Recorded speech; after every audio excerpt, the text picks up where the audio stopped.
Welcome to Living Your Senior Life. We're Mark and Debbie, and we're here to help you navigate the journey of aging with practical tips, honest conversations, and solutions that actually work. As we approach the end of another year, it's natural to pause and look back.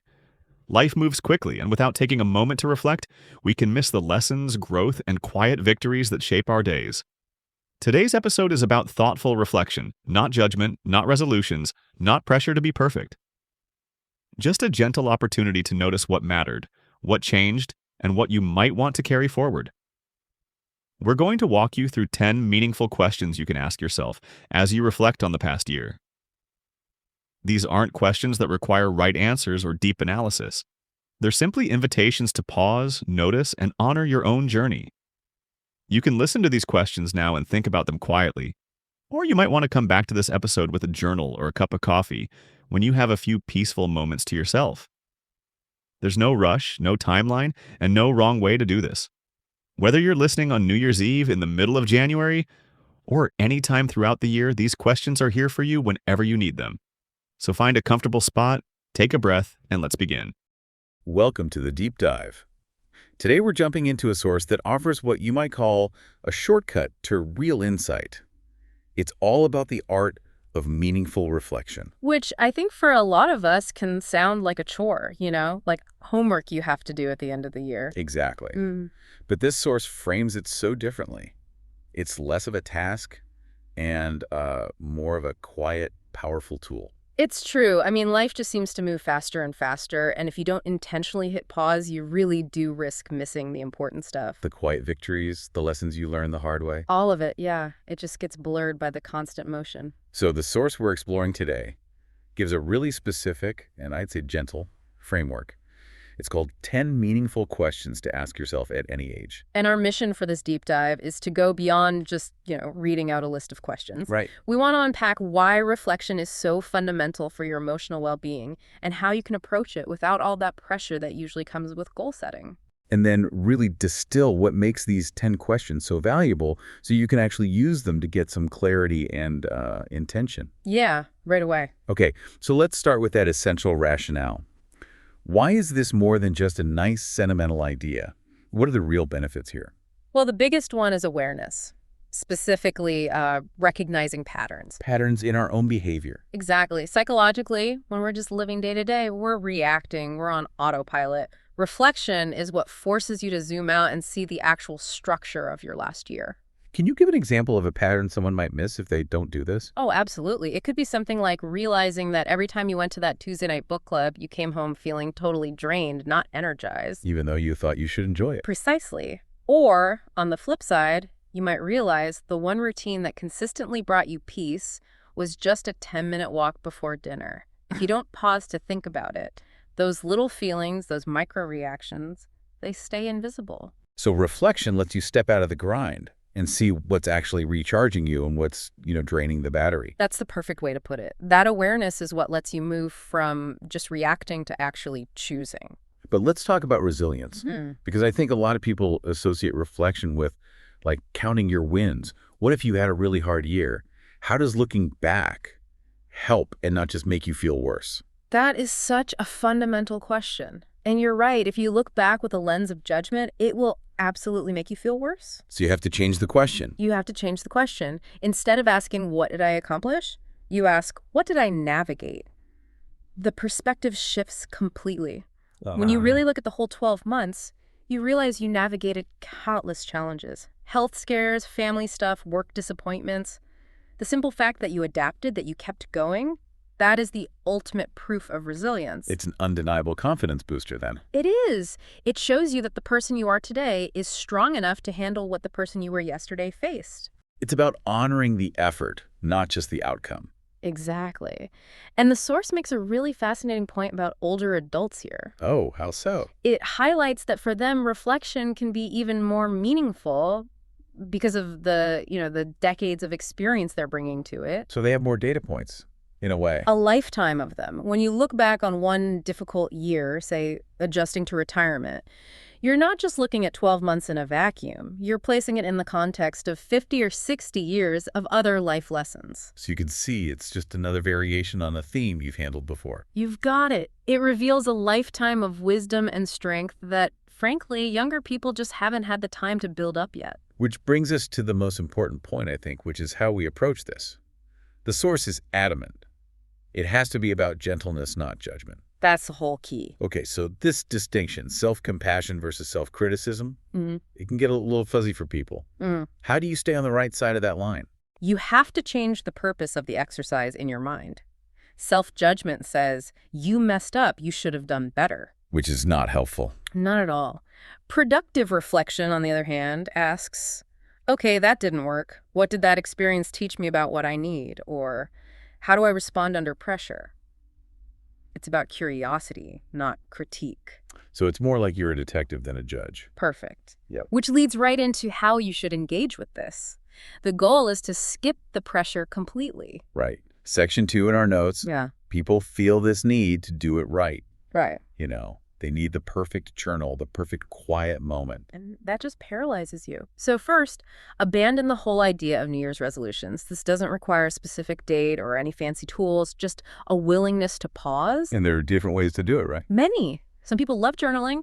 For others, it's just thinking quietly. Or, and this is a great one, just talking through some of the questions with a good friend over a cup of coffee. The key is just making it easy and flexible. But what about the rules for the questions themselves? They're incredibly permissive. The source literally gives you permission to make this easy on yourself. Rule 1, you do not have to answer every question. That's huge for anyone who's a completionist. It is. And rule 2, your answers don't need to be profound. A single word is fine. An image that pops into your head, that's enough. So if a question just doesn't resonate, you could just walk away from it. Skip it entirely. And if one question really sparks something for you, spend all your time there. You get to shape this process around your own needs. Okay, but let's address the elephant in the room. The source brings this up as a common fear. What if you just don't like your answers? What if you look back and feel disappointed? That reaction is so common, and it's really important to validate it. If your reflection shows you patterns you don't like, maybe you handled stress badly or let a relationship drift, that does not mean the reflection failed. It means it worked. It means it was a huge success because you accessed an honest insight. So feeling that sting of disappointment is actually part of the process? It's the necessary bridge to growth. You can't plan a route forward until you're honest about where you are right now. That honesty, when you pair it with self-compassion, is what allows you to make a different choice next time. That is the perfect mindset to carry into the questions themselves. So let's dive in. We've grouped them into a few themes to make it a bit easier. Sounds good. Let's start with theme A, which is all about joy, comfort, and resilience. Looking back at the actual experience of the year. Okay, question 1. What moments brought me the most joy or peace this year? And the trap here is thinking it has to be the big, flashy events, the vacation, the promotion. Right. But the source says to look smaller. Much smaller. It's often in the simple routines. That first cup of coffee on the porch, a really good phone call with an old friend, the quiet satisfaction of just finishing a book. Focus on those small, repeatable moments of contentment. I love that. Okay, moving to resilience. Question 2. What challenges did I face and how did I handle them? This is where you get to spot that hidden strength we were talking about earlier. You want to look at your response, not just the outcome. So not did I win, but how did I play? Exactly. Did you show patience when you wanted to explode? Did you ask for help when you normally try to do everything yourself? Recognizing that resilience helps lock it in for the future. And grouped with that is question 3. What moments tested my patience or perspective? The friction points. Yes. Navigating a health issue, dealing with a difficult family member, or just technology that refuses to work. These aren't just annoyances. They show you where your coping reserves are low. And that tells you where you might need more support or more self-compassion next year. Precisely. Okay, let's shift to theme B. This is about internal change and self-awareness. Question 4 asks, what did I learn about myself this year? This is all about those little personal revelations. Maybe you realized you need way more quiet time than you've been giving yourself. Or that saying no isn't an act of selfishness. Oh, that's a huge one. Realizing that saying no is actually an act of kindness to yourself. These little discoveries are the real engine of self-awareness. And then question 5, which I find really interesting. What did I let go of intentionally or unintentionally? This is such quiet, important work. Letting go. Maybe you finally released the expectation that you have to be the person you were 5 years ago. Or you let go of a routine that was just draining you. Exactly. Or maybe your relationship just sort of faded away because it wasn't serving you anymore. Recognizing what you've shed is vital because that's how you make space for growth. Okay, let's move to theme C. External connections, habits, and meaning. This is about our support systems. Question 6. How did my relationships change or grow this year? Well, relationships are never static, are they? So you look at which connections deepen, which ones maybe shifted or faded away. And what those changes tell you about what you need now. Exactly. It's like a values check for your social life. Then question 7, which is about stability. What habits or routines supported my well-being? This is about identifying your personal scaffolding. The things that held you up when life got shaky. It could be a daily walk, a weekly call to a sibling, gardening, anything. Those repeatable actions that center you. Yes. You need to know what they are so you can protect them and prioritize them. Question 8 brings us right into the present moment. What am I most grateful for right now?